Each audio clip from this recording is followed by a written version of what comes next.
Si celebra oggi, lunedì 3 ottobre, la prima giornata nazionale in memoria delle vittime dell'immigrazione. La ricorrenza è stata istituita con la legge numero 45 del 21 marzo scorso e ha lo scopo di promuovere la sensibilizzazione al rispetto dei diritti e della dignità umana, nonché dei valori dell'accoglienza e dell'integrazione. Significativa la data scelta per la commemorazione. Era il 3 ottobre di 3 anni fa quando, in un tragico naufragio avvenuto a poche miglia dall'isola di Lampedusa, morirono 366 migranti. 20 furono i dispersi e fortunatamente, grazie all'incessante opera di salvataggio delle unità navali italiane, 155 persone furono salvate. Diverse le iniziative organizzate oggi in Italia. Anche la città di Favara ha vissuto la giornata nazionale in memoria delle vittime. In mattinata una delegazione di alunni dell'Istituto Comprensivo Falcone Borsellino e del Liceo Martin Luther King, unitamente ai frati minori del convento Sant'Antonio, agli ospiti stranieri della comunità La Tenda del Padre Abramo e al sindaco Anna Alba, hanno ricordato non solo quanti hanno perso la vita in mare, ma hanno voluto soffermarsi sui valori dell'accoglienza e dell'integrazione tra i popoli.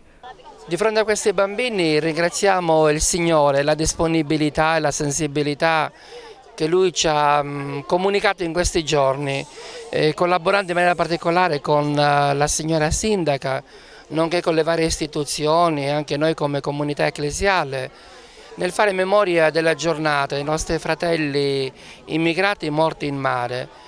E come vedremo durante la celebrazione, che è molto semplice, ci coinvolgerà sempre di più a non mortificare quegli ideali, quei valori ricevuti da parte dei nostri familiari, dei nostri cari, perché possano aiutarci a difendere la vita, non solo nel grembo materno, ma mano a mano che si sviluppa nelle varie realtà, nelle varie culture, nei vari continenti, non disprezzando quello che abbiamo tra le mani. La città di Favara, da sempre accogliente e ospitale, non poteva mancare a questo appuntamento. Assolutamente no, fin da subito quando ci siamo confrontati con Fra Salvatore abbiamo accolto l'iniziativa, abbiamo pensato a questa idea di essere itineranti, di fare questo piccolo percorso dove viene mostrato anche il nostro sacrificio in questa passeggiata che poi si concluderà su quella barca che rappresenta il simbolo del ricordo degli emigranti e dobbiamo sempre ricordare che loro spesso, anzi forse troppo spesso, perdono la vita in mare e poi qua vengono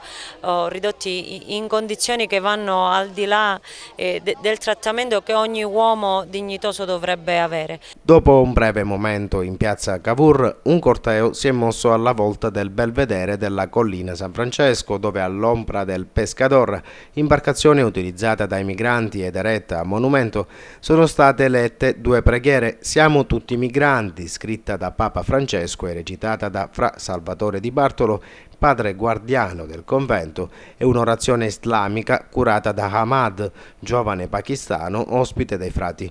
L'iniziativa odierna si inserisce nell'ambito dei festeggiamenti promossi a Favara in onore di San Francesco. Particolarmente attenti gli alunni delle scuole con i più piccoli, che hanno anche preparato dei pensieri. Cosa c'è di meglio della voce innocente di un bambino per far sperare tutti in un mondo migliore?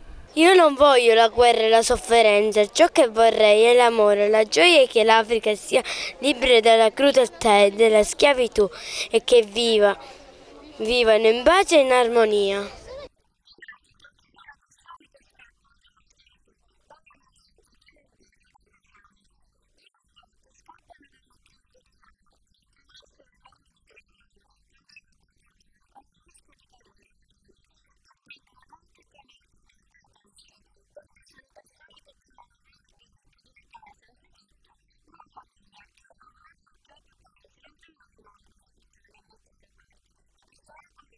Voi che sacrificate le vostre vite attraversando il Mar Mediterraneo, chi muore nel tragitto e chi riesce a salvarsi, quando arrivate da noi venite maltrattati. Se comandassi io vi darei un lavoro, dei soldi, un tetto per ripararvi e cibo. Farei sprofondare le guerre nell'Africa per sempre e farei ritornare la pace, così potrete essere felici per il resto della vostra vita.